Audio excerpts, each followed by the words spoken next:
hanya debulah aku di alas kakimu, Tuhan.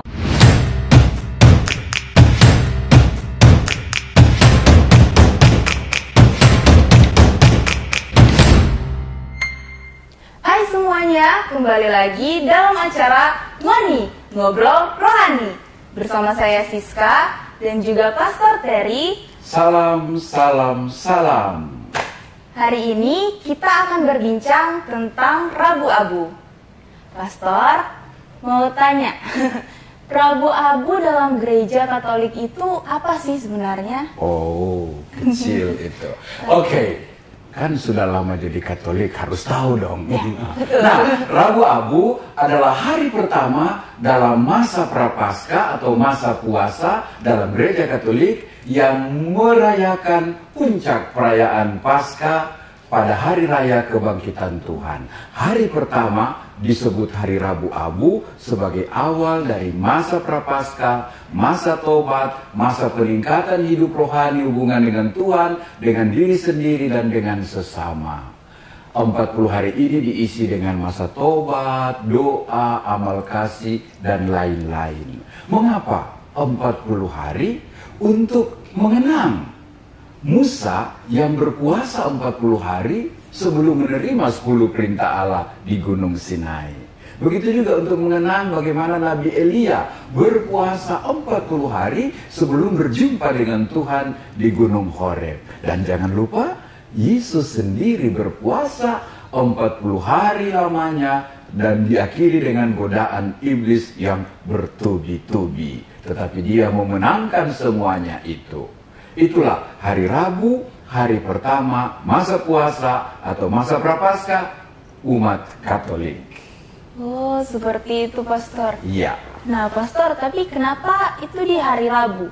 Kenapa bukan hari Kamis, Jumat, Sabtu, Minggu, atau Senin? Pintar sekali, Siska. Jadi, masa puasa gereja Katolik itu 40 hari. Dihitung seperti ini. Paskah selalu jatuh pada hari Minggu, lalu diundur 40 hari lebih dahulu. Nah, gereja Katolik juga merayakan hari puasa hanya 6 hari seminggu, Senin sampai Sabtu, karena hari Minggu adalah hari raya Tuhan, hari Tuhan, sehingga kita merayakannya bukan sebagai hari untuk berpuasa dan pantang, tapi hari untuk bersyukur atas kebangkitan Tuhan. Jadi 1 minggu hanya 6 hari. Nah, kalau ada 6 minggu dalam masa Prapaskah berarti kita dapat 36 hari. Perlu lagi 4 hari. Nah, 4 hari tambahan itu adalah Sabtu, Jumat, Kamis, dan Rabu. Maka hari pertama dari 40 hari masa hari-hari puasa ini adalah hari Rabu. Karena itu kita mulai pada hari Rabu dan disebut Rabu Abu. Oh, tapi kenapa Rabu Abu? Kenapa ada kata abunya, Pastor? Kenapa bukan angin, badai topan, atau pasir? Kenapa abu? Baik, Siska mengerti bahwa dalam gereja Katolik simbol-simbol itu sangat kuat, ya. Misalnya salib, lambang Tuhan, ya.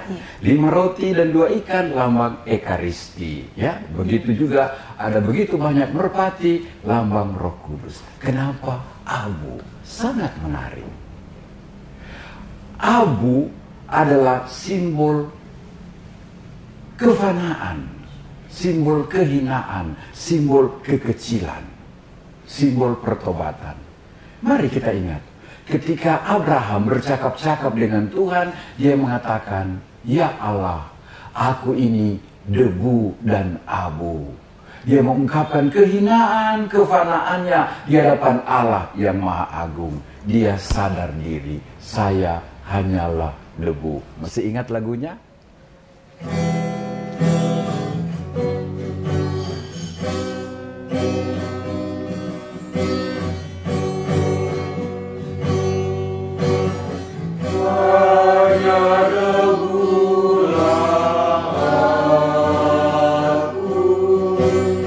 Di alas kami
warisan dari Abraham untuk mengenang kita adalah debu di kaki Tuhan.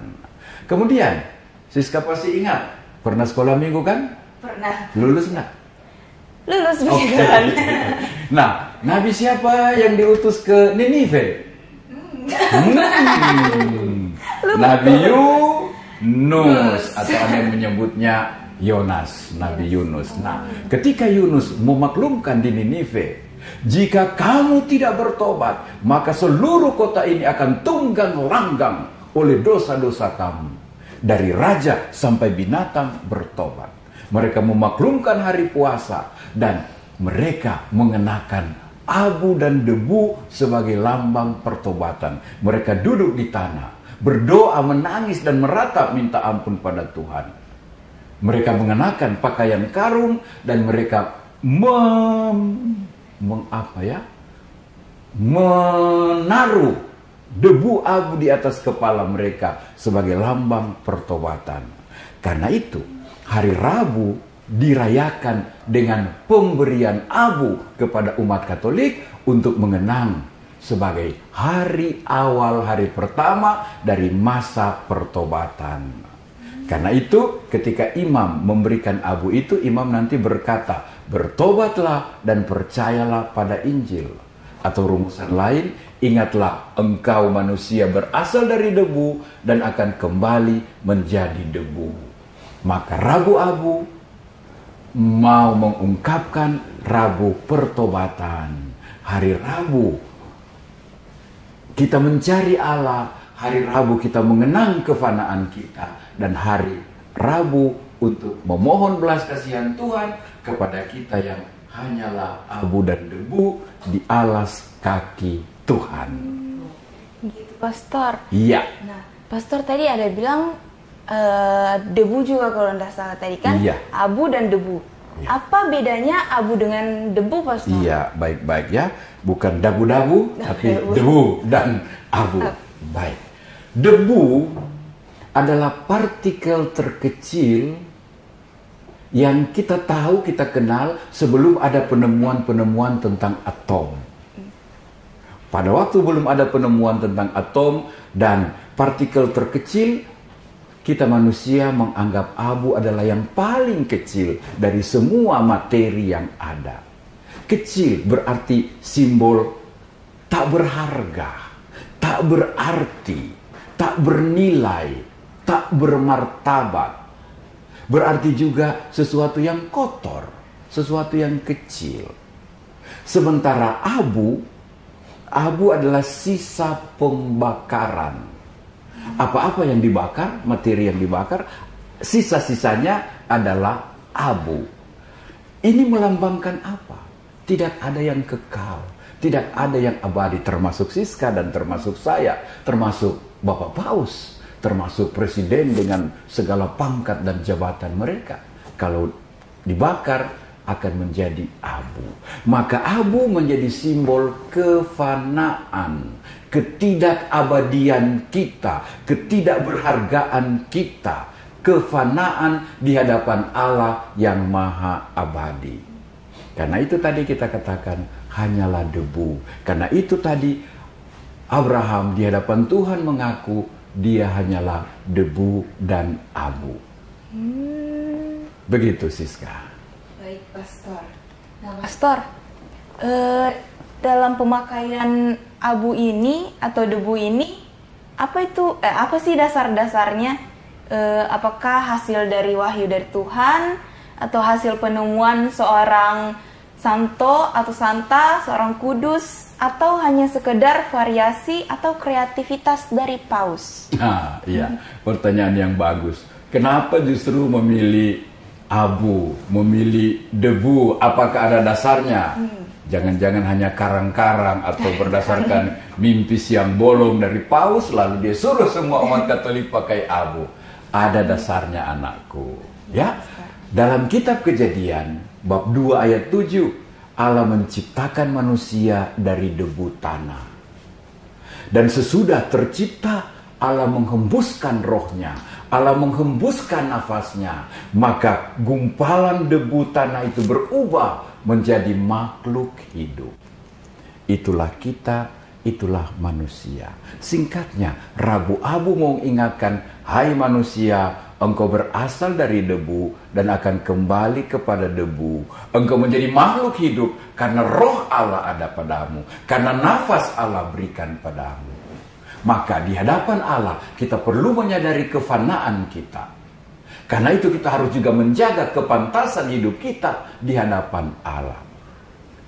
Dalam kitab Kejadian, bab 3 ayat 19, manusia diingatkan, ingatlah manusia, engkau berasal dari debu dan akan kembali menjadi debu. Dan kitab Samuel juga mengatakan bahwa debu abu adalah tempat yang paling hina, tempat binatang, ya, tempat binatang, tempat paling rendah. Manusia berasal dari debu, dari tanah, begitu rendah, ya.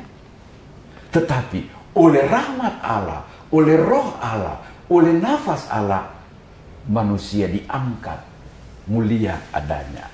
Yang berasal dari debu ini berharga, berarti di tangan Tuhan. Tadi sudah disebut tentang Ninive. Mereka menggunakan abu sebagai tanda pertobatan. Dan oleh pertobatan mereka, apa yang terjadi? Allah tidak jadi menghukum. Allah berbelas kasih dan Allah menyelamatkan semua. Semoga oleh pertobatan kita di masa prapaskah ini yang dimulai dengan tanda abu, Tuhan juga berkasihan pada kita. Tuhan mengampuni kita dan kita boleh menemukan kodrat kita sebagai putra-putri Allah. Kendati fana, tapi kita mulia di hadapan Allah. Maka abu menjadi tanda tobat.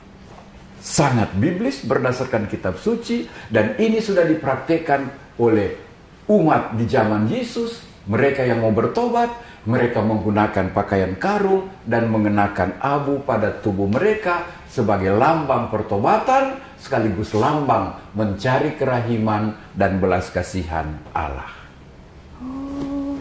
Nah, Pastor, kan kita mau menyambut Rabu Abu. Iya. Terus kan abunya biasa kan ditaruh di dahi. Iya. Kenapa ditaruh di dahi? Kenapa tidak ditaruh di tangan atau di kaki, Pastor? Bagus sekali. Kalau bisa memilih, Siska mau pilih taruh di mana? Di hidung, di pipi? Di pipi. Sorry, ini batuk ya. Oke.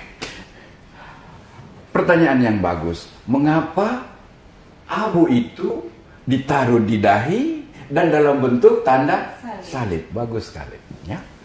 Pertama, dosa dan salah kita terungkap oleh debu, atau kita balik, debu dan abu mau mengungkapkan kerapuhan, kelemahan, kekecilan, kefanaan, keberdosaan kita.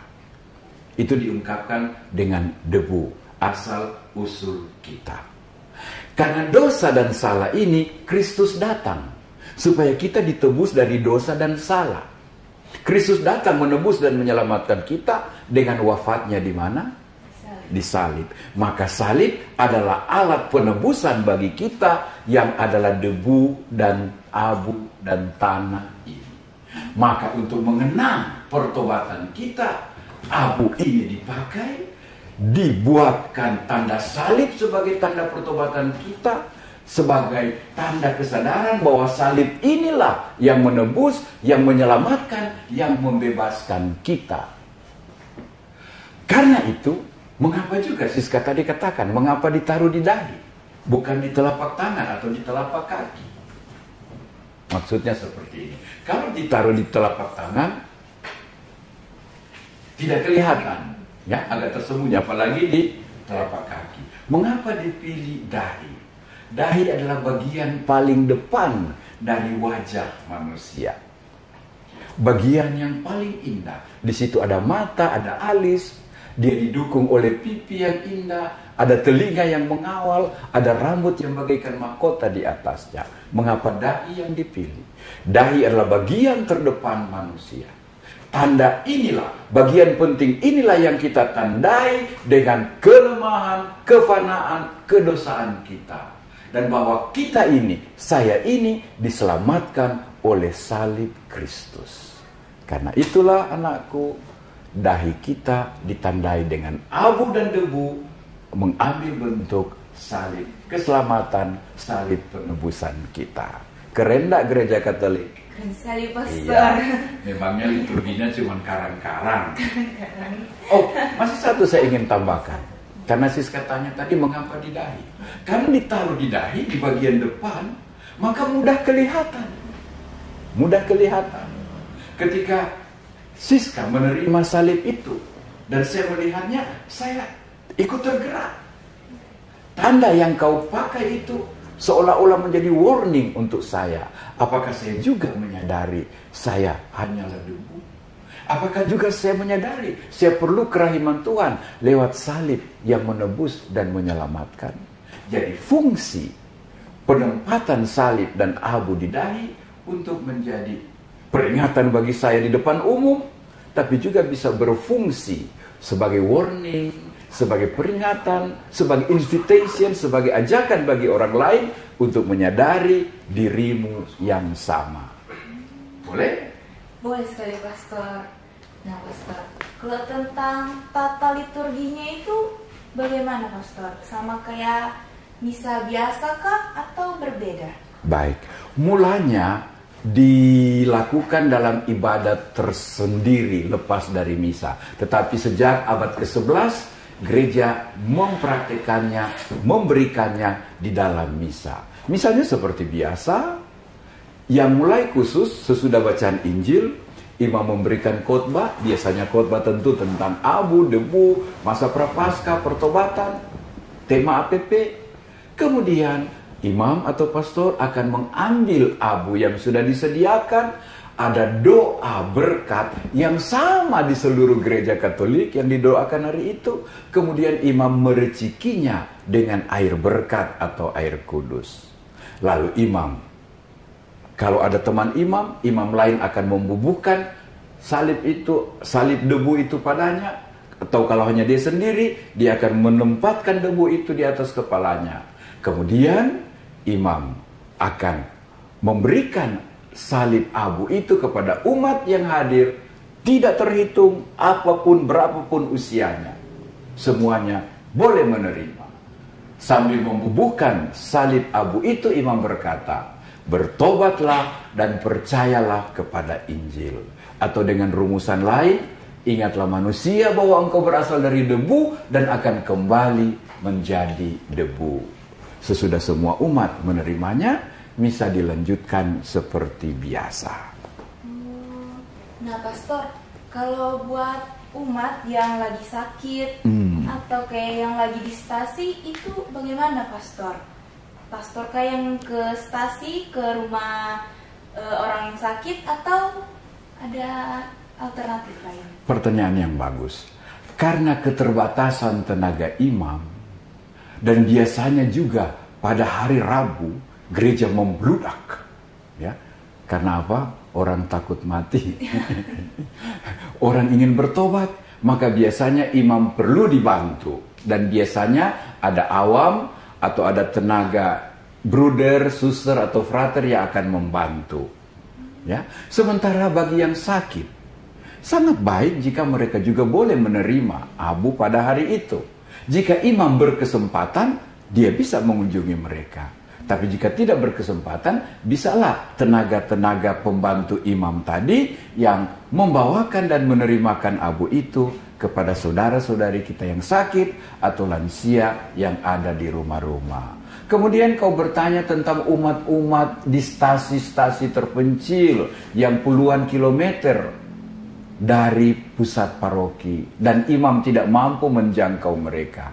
Bisa saja abunya sudah diberkati lebih dahulu dan pastor atau imam mengirimkan ke stasi-stasi tersebut, dan pada hari Rabu mereka boleh menerimanya melalui tangan pemimpin umat setempat yang diberi tugas dan kepercayaan oleh imam untuk khusus memberikan abu pada perayaan hari Rabu tersebut. Bagus ya, kau juga mengingat saudara-saudari kita yang tidak bisa menerimanya langsung dari imam. Iya, Pastor. Nah, Pastor, kalau abu Abu itu diambil dari mana sih, Pastor? Dari tanah, abu tanah atau Abu bakar. Abu bakar? Bakar apa? Bakar kayu atau bakar sampah? B2. Ya.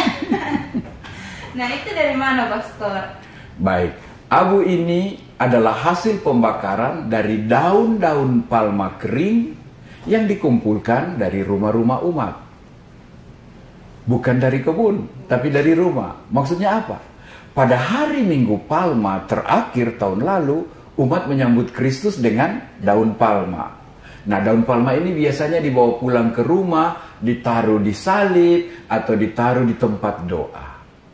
Nah, menjelang Rabu Abu, biasanya dikumpul kembali di gereja, lalu dibakar. Abu dari hasil daun palma kering inilah yang akan dipakai untuk penerimaan pada hari Rabu Abu.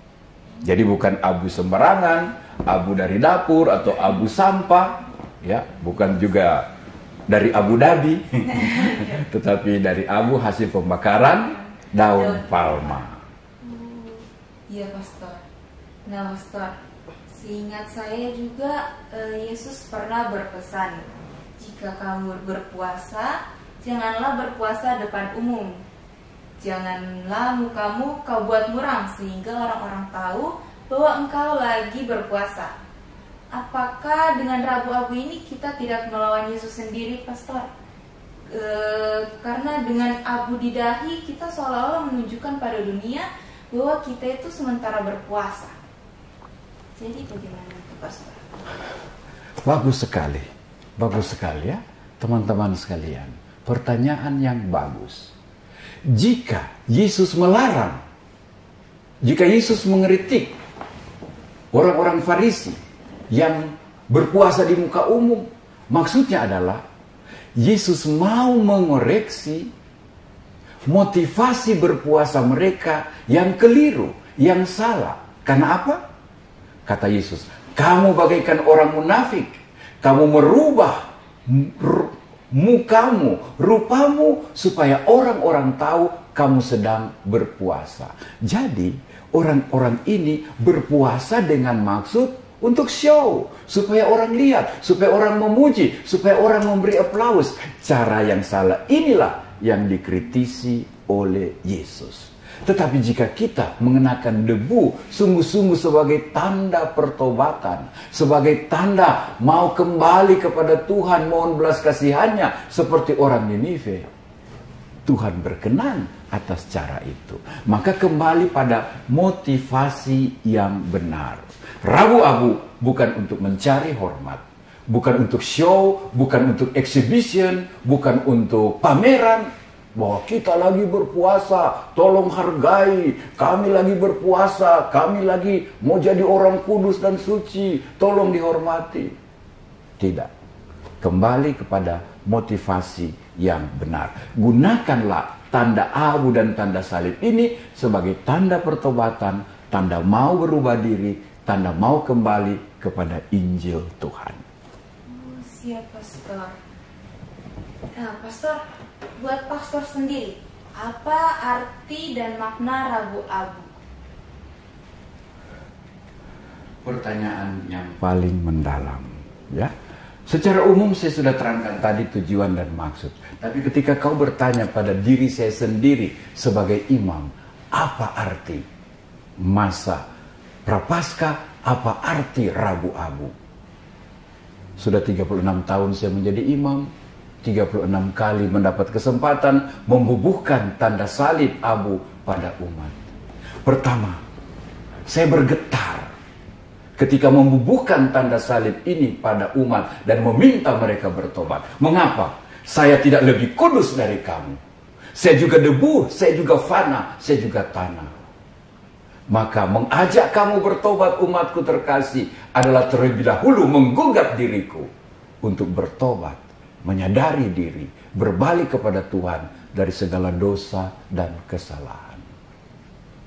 Sekaligus saya menghargai, saya mengapresiasi, saya mengagumi semua umat yang satu persatu maju ke depan altar, memberikan wajahnya yang ganteng, wajahnya yang bersih, wajahnya yang indah untuk saya taburi dengan abu yang kotor. Coba Siska pikir, kau sudah mandi di rumah, sudah berdandan, pergi ke gereja dan pastor memberikan debu. Saya kagumi itu, karena itu adalah tanda pertobatan kamu. Karena itu adalah tanda kami ini fana, kami mencarimu Tuhan, kami perlu belas kasihan. Ketiga, setiap merayakan Rabu Abu dan memasuki masa Prapaskah, saya diingatkan, dalam masa Prapaskah ini saya ingin lebih maju, lebih dekat dengan Tuhan dalam doa-doa saya, lebih dekat dengan sesama lewat amal kasih, derma, persembahan, pengorbanan, pemberian diri, pemberian waktu untuk kebaikan sesama, menolong yang malang, solider, membantu, bersama-sama lebih dekat pada Tuhan. Yang ketiga, lebih dekat pada diri sendiri, dalam arti lebih mengenal diri, kerapuhan dan kelemahan, cacat, untuk diperbaiki, untuk diminimalisir, dan meningkatkan keutamaan-keutamaan untuk dimaksimalkan. Semoga lewat Rabu ini, juga lewat ngomong rohani ini, Siska, saya juga terutama boleh maju dalam doa, dalam derma dan amal belas kasih, dan juga dalam pengenalan diri sendiri lewat pantang dan puasa. Amin. Terima kasih banyak. Terima kasih banyak juga Siska atas pertanyaan yang membangkitkan inspirasi. Iya, terima kasih ya Pastor telah menambah wawasanku tentang Sama-sama. masa Prapaskah khususnya Rabu Abu ini. Nah Pastor, tidak terasa ternyata kita sudah berada di penghujung acara. Iya. Semoga apa yang Pastor sudah jelaskan tadi teman-teman bisa mendapat juga inspirasi baru, wawasan baru, dan bisa bertobat begitu. Iya. Terhadap dalam menyambut masa Rabu Abu ini, masa khususnya masa Prapaskah dan masa Paskah. Nah Pastor, terima kasih banyak. Semoga kita bisa ketemu lagi di lain waktu. Dan ya, ketemu di lain waktu, tapi saya juga ingin ketemu Anda pada 22 bulan 2 tahun 2023, hari Rabu Abu.